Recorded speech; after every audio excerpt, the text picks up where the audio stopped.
Your daughter's illness damages our family's reputation. During Thanksgiving dinner, my sister Victoria made an announcement when her wine glass caught the light from the chandelier. We must uphold our standards. I took a seat at the far end of the table. Emma, my 7-year-old daughter, is resting upstairs after yet another taxing round of treatments. 20 pairs of eyes watched me with varied degrees of distaste as the turkey got cold on my plate. Sarah is correct. Marcus, my brother, interjected as he adjusted his Rolex. The Hendersons are a well-known family. It is a bad reflection on all of us to have a kid with that illness. Are you aware of what members of the club say? Warming to her topic, Victoria went on. They ask questions. We shouldn't have to respond to such questions. How come she's not in a specialist facility? Why do you invite her to family gatherings? Can't you see how awkward it is for everyone? Silently, my mother used a linen napkin to wipe at her lips. With a slow nod, my father's jaw was fixed in the same line of disappointment I had known all my life. The same look he'd had when I'd moved into a small apartment rather than accept their conditional assistance, when I'd decided to raise Emma alone, and when I'd revealed my pregnancy. Maybe there are facilities and locations that are more equipped than your little flat, Aunt Patricia subtly remarked. You could concentrate on reintegrating into society while the youngster received the appropriate care. Upstate, there's that great state institution, extremely professional and tidy. I went to one, said helpful cousin Jennifer. They have activities for my voluntary work, treatment in groups. The kids seem to be sufficiently satisfied. Are you satisfied enough? I tested the words by quietly repeating. I glanced down at my hands and saw that they were trembling a little from weariness rather than rage. After 3 years of hospital stays, insurance disputes, and late-night research into untested therapies as my daughter battled for normalcy. I said Emma has a name. Victoria said, "Don't be dramatic," as her flawlessly manicured nails tapped the table. We're trying to assist. You've totally abandoned yourself. Take a look at yourself. Isn't it a dress from the sale rack? Jennifer, her cousin, laughed behind her hand. Her automobile was parked in the driveway. That old sedan, how awkward. Uncle Robert replied, not in an unpleasant way, "The medical bills must be crushing you." We get it, but there are alternatives, Medicaid facilities and government programs. My father said bluntly, "We cannot have the Henderson name associated with charity cases." Melissa, the decisions you make have an impact. I gently got up and moved away from the table. I ought to see how Emma is doing. Marcus whispered, running away as usual. Unable to confront reality, Emma's little chest rose and fell slowly as I upped the stairs to the guest room. She was able to fall asleep deeply thanks to the medicine, which was a blessing given the suffering she experienced when awake. I took out my phone and perched on the bed's edge. Notifications lit on the screen. The monthly summary was issued by the hospital billing department. I skimmed the charges, each one a knife I had become used to. $12,000 for expert advice, $47,000 for the most recent treatment cycle, and $8,500 for the drugs that kept Emma comfortable. However, I had more invoices on my phone that my family was unaware of. $3,200 a month for my mother's chosen oncologist, who is not covered by her insurance. $5,800 every quarter for my father's heart specialist at the private clinic. Dad's company was unable to pay the $8,900 monthly estate second mortgage after the market slump. Uncle Robert's experimental cardiac drug costs $2,400 a month, $1,600 a month for Aunt Patricia's rheumatology treatments. While they spoke about my shortcomings over holiday meals, I made payments for 4 years and covered holes in silence for 48 months. I launched the banking app and went to the account administration area. I moved my finger over a number of authorizations for recurring payments. I then started to cancel each one individually. From below came the sound of laughter. The music had been switched on. They had gone over the unpleasant moment of my departure and were once again enjoying themselves. I sent an SMS to the group chat. My siblings continued. By the way, I'm ceasing to pay for Dad's heart specialist bills and all of Mom's medical expenses. Take control of your family's image right now. After turning off my phone, I collected Emma as she slept and gently carried her to the vehicle. Tonight, we would spend the night in a motel in a peaceful location where we wouldn't have to defend our presence. With room service and kid-friendly films, the weekend flew by. Emma was well enough to laugh at the cartoons. The lack of criticism from her relatives elevated her spirits. My phone was flooded with calls and messages, but I chose to ignore them. A new sort of message came on Monday morning. Confirmation had been issued by the automated system of the hospital billing department. Patricia Henderson's accounts had all guarantor authorizations revoked. Robert Henderson's cardiology treatments were no longer receiving any recurrent reimbursements. The Henderson family estate's mortgage aid program had been shut down. The whole cascade was shown in my email. My mother's account had been marked for non-payment by the specialist pharmacy. My father received a past due notice from the private imaging clinic. A review meeting on the expired mortgage assistance was arranged by the estate management business. 3 voicemails about payment arrangements had been left by Uncle Robert's heart surgeon's office. One permission at a time, the foundation I'd built under their lives was falling apart. For 4 years, I had been paying these debts. Since the purchase of my software firm, I've had resources that my family had no idea I had. They observed my ancient vehicle and little flat, but they never inquired as to why I appeared so composed regarding Emma's exorbitant medical bills. They never questioned how a single mother handled experimental therapies and private doctors. They thought I was drowning and barely making it. A warning story they may bring up when talking about how important it is to marry well and make the right decisions. At last, a number I knew rang on my phone. The cell of my mother, Melissa. She spoke in a strained voice. The hospital made a call. They claimed that there was an error in my payment arrangements. Mom, there's no error. I don't get it. They claimed that you had been my account's guarantor for many years. That is not feasible. That type of money is not yours. Yes, I do. To be honest, I've had it for a long time. There was silence between us. Her breathing was audible to me as she processed facts that didn't align with her perception of me. 3 years ago, the business I started, which I carried on in silence, sold for $200 million. A platform for healthcare data analytics that helps hospitals save expenses and enhance patient outcomes. Isn't that ironic? I created technology that makes navigating medical systems easier for families like ours. I kept it a secret because I wanted Emma to enjoy a typical upbringing rather than become a target for con artists and money seekers. Since Dad's insurance did not cover your chosen experts, I have been paying your medical expenditures. Since Dad's company experienced such losses, I have been assisting with the estate mortgage.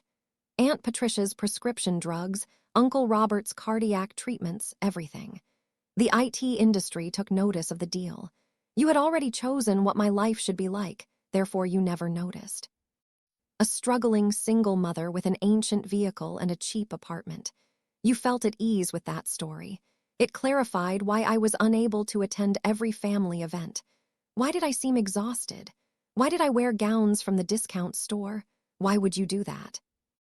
As your family, she drifted off. Despite everything about your family, I reasoned that perhaps if I quietly demonstrated my value, you would ultimately see Emma and me as deserving of a place. Melissa's beloved. We were never acquainted. They nicknamed my daughter, Mom, the circumstance. Do I hear? In order to preserve the Henderson name, they proposed institutionalizing her over a family meal. Victoria was just angry. She is dealing with I don't care on her own. My voice is calm and steady. I've been parenting a medically difficult kid by myself for 4 years while attending to everyone's issues. For this whole family, I have handled financial difficulties, reorganized portfolios, and liquidated assets.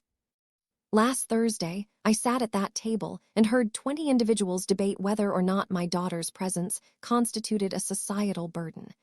Emma's gentle breathing was the only sound in the motel room. She was coloring in her activity book when she woke up, satisfied with our brief haven. I said that the invoices would begin to arrive this week. Payment arrangements are not accepted at Mom's imaging facility. They either dismiss patients or demand payment within 30 days. Dad's heart specialist demands $17,400 in quarterly deposits. In 30 days, the estate's property taxes are due. $34. Since I stopped paying Uncle Robert's cardiologist's monthly payment, he is now 3 months overdue. The $7,200 pass is due. Most pharmacies won't fill prescriptions with unpaid balances, and Aunt Patricia's medicine costs $1,600 every month. I gave the figures some time to register. These were no longer abstract ideas. These were actual invoices that arrived in actual mailboxes with actual due dates. Please, Melissa, the bank verified all permission cancellations this morning, so you can't simply do that. My father's voice could be heard over the phone, however far away. Turn it to speaker. Suddenly, I was speaking to both of them as the audio snapped. You earned your wealth without saying anything. There was a familiar displeasure mingled with perplexity in my father's tone. As soon as any of you found out that I had resources, I remained silent. Rather of being a daughter, I would become an ATM. Not because I was valuable, but because I was family I wanted to assist. That is unfair. My mom objected. You are loved by us. The part of me that needs you is the one you adore. The struggling single mother who has to deal with the consequences from her bad decisions. Your perspective is confirmed by that version. The prosperous version that has been supporting your way of life for years. You feel uneasy with that version. Emma noticed the tightness in my words and glanced up from her drawing. I maintained a steady tone while grinning at her. I said, "This is what happens next. With Emma, I'm going to keep constructing my life." She now attends a new school with outstanding special needs assistance thanks to my enrollment. We are relocating to a bigger location close to her treatment facility. I'm concentrating on my real family while growing my new business. My father emphasized, "We are your real family." You said your family's reputation is damaged by my daughter. That is not a family. You are defending that brand. Marcus's forceful voice entered the discourse. We cannot be forced to accept your decisions by blackmail. No one is being blackmailed by me. Simply put, I'm no longer supporting those who see my kid as a societal burden. You are now responsible for the bills that I have been paying. You own the medical care, the experts, and the estate expenses. With a hint of dread in her voice, my mother remarked, "We can't afford all of that. Only a portion is covered by your father's insurance.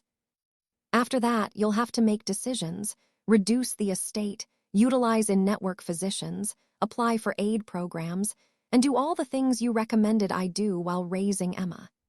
Victoria's voice was harsh and piercing.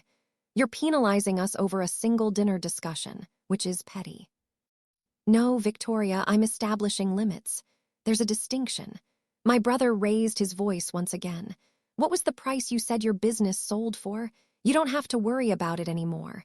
Be sensible, Melissa." Uncle Robert's voice joined the growing chorus. "We are related. We help one another. For 4 years, I have been your supporter. Financial records are truthful. Every payment, every emergency I've handled, and every short-term loan that was never paid back are all tracked in spreadsheets. The assistance has been very one-sided." I could tell they were adjusting to this new reality by the quiet on the other end. Their solid, pleasant lifestyle had been supported financially by the family's failing. The safety net they never realized had been the daughter they disregarded. At last, my father replied, "We can discuss this reasonably," changing his tone to that of a business negotiator. "Perhaps we were harsh. Emma is welcome at family gatherings. Of course, we'll be more thoughtful. I don't want performative acceptance. I want genuine respect for both of us." "That's what I'm offering," he said. Emma completed her coloring piece and showed it to me. "No, Dad, you're offering tolerance because you've realized I control resources you need. That's not the same thing. A family of flowers blooming together in the same soil, each with a unique bloom." I gave her a tight embrace. This little girl had a more perceptive view of the world than the adults who evaluated her. I replied, "I have to go. Today, Emma and I have appointments. My mother begged me to wait. Can we get together? Talk about this appropriately. When I'm ready, perhaps. When Emma is prepared. On our terms, not yours. I hung up and shut off my phone entirely. The quiet of the motel room was soothing.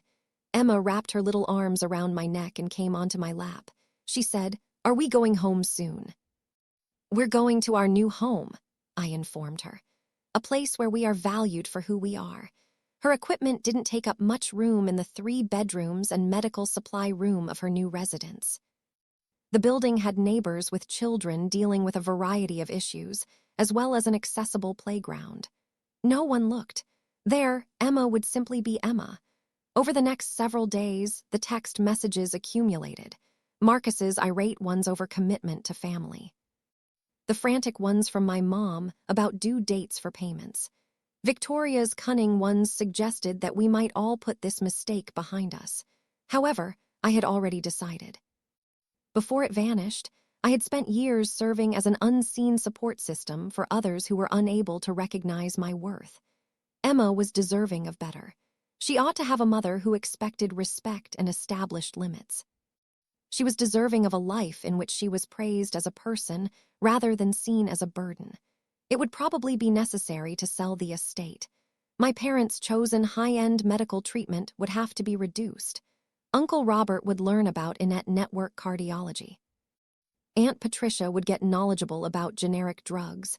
They would acquire the same knowledge that they had anticipated I would acquire.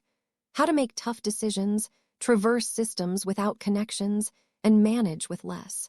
They wouldn't have someone discreetly filling in the gaps, however, unlike me. When they fell, there would be no unseen safety net to catch them. They would have precisely what they had given me: recommendations for government initiatives and facility maintenance, counsel on controlling expectations and embracing reality. After gathering Emma's belongings, I checked us out of the motel. Across town, our new apartment was ready, secure, and equipped. A place where my daughter's peculiarities were accepted rather than condemned, and medical equipment didn't have to be concealed in shame. My phone buzzed one more time as I strapped Emma into her car seat before turning it off entirely. My mother's account was confirmed to be past due by the hospital billing department. The mortgage support had expired, according to the estate management business. The specialist pharmacy is asking for updated prescription payment details. The repercussions were starting. This time, it's not for myself, but rather for the family that had stood on the foundation I'd created underneath them for years, passing judgment on me. With my kid humming sweetly in the back seat, I felt lighter than I had in years as I drove toward our future. I had been crushed by the weight of their admiration. My tranquility had been lost due to the weight of their approval.